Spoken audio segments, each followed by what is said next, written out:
This is how your subconscious mind works, generally speaking. Your subconscious mind is your habit mind. Um, you can research this. You can look up people like Dr. Bruce Lipton, Dr. Joe Dispenza. These are specifically two gurus, scientists who've done a lot of research. Greg Braden, all these people have done a lot of research, written books about this topic. But let me break it down. Let me try to simplify it for you, because I find that that's the problem. A lot of people, they want to understand this. It just feels too overwhelming for them. Let me break it down to you in the simplest way that I can. Your subconscious mind controls every aspect of your life. From your cellular functions, your heart beating, your metabolism, meaning you don't consciously think about these things. When you go to sleep, what's keeping you alive? How is your heart beating? How are your cells still dividing? That powerful subconscious mind is directing all of that. But it's not just that. Think about when you drive your car. When you get out of your bed and just start walking. The program for you to walk, it's there. It just does it. When you drive, there have been many times I've driven my car and my mind is somewhere else, and suddenly I'm home. I'm like, wow. I just was distracted and my mind was I was just driving. Everything, that is your subconscious mind. But it's even more powerful, and if you think about it, it's deeper than that. If you really were to think about it, the types of thoughts that you think, you can see that reflected in your day-to-day living. What do I mean? Let me be more specific. People will say, well, I don't want to be in poverty. Well, it's conditioned. It's programmed. A lot of people argue that point. Well, here's what I mean. Let's say you grew up in an environment, I lived in Chicago for many years, let's say, and I saw this firsthand. Let's say you grew up in a challenged neighborhood, a neighborhood that was, that dealt with high unemployment rates. Let's just say it, the hood. Let's say you grew up there and all you saw around you were people living in poverty. You would hear things like, boy, I can't buy you that because money don't grow on trees. There's the broke mentality. There's the just enough mentality. There's the just getting by mentality. These things are reinforced to you. You learn them. Your subconscious mind says, oh, that's how it is. And it just plays that program.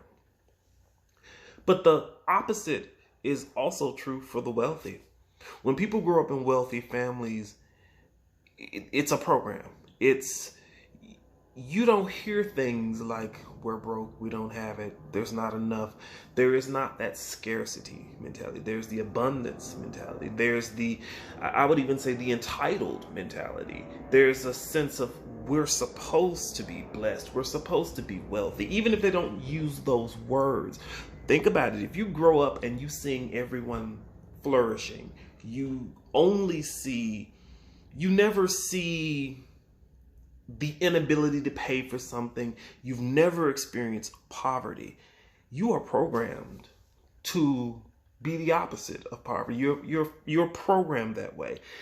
You don't know anything else. And this can be true in terms of so many different things, even healthy habits versus unhealthy habits. You can get into that whole nature versus nurture thing, but essentially, this is a proven fact that your subconscious mind, ask any psychiatrist, any psychologist, whatever the life is that you're living, it's controlled by here and here, here and here. I say here because you think a thought, you have an emotional response. That emotional response is reinforcing that thought. So, what does that mean? What does that mean for you in terms of your ability to focus? Well, focus is concentrated thought. So for example, what's a laser? A laser is light. But the difference between a laser and regular just light, most light particles and waves are just dispersed. They're just out there. Once you focus it, it becomes powerful, very powerful. It can destroy, it can create. Your thoughts are the same way. But you have to be taught this. You know, this is something that you have to do.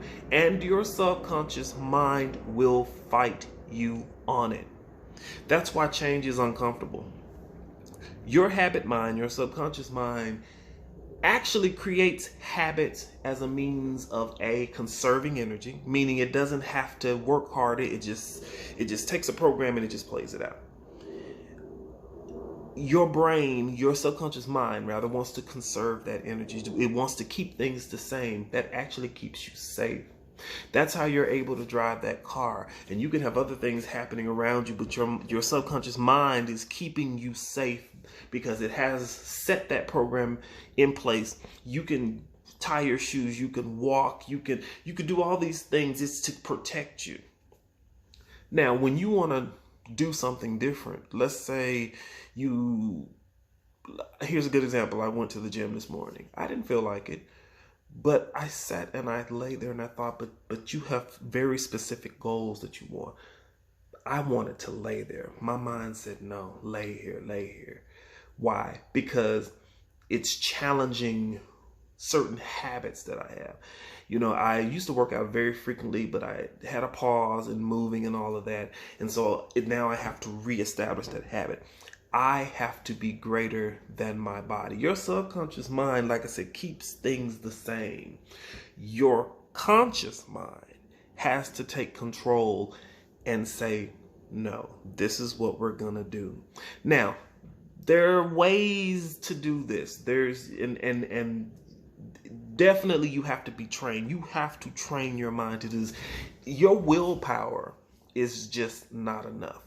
Because it requires, your subconscious mind is more powerful in many instances than your will, especially when your will or your conscious thoughts are not focused. And that's the piece that can be taught.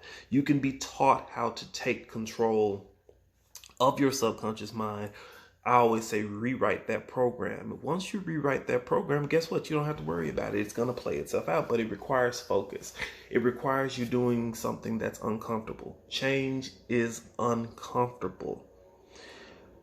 But you have to realize that when you feel that discomfort, once you start thinking about doing something differently, that's a good sign.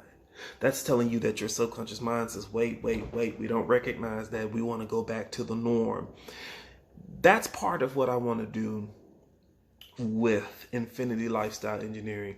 I want to boil this down, distill this down to where everyday people, including myself, we can learn to take control of our minds, therefore rewrite our programs and start living the lives that we actually want to live.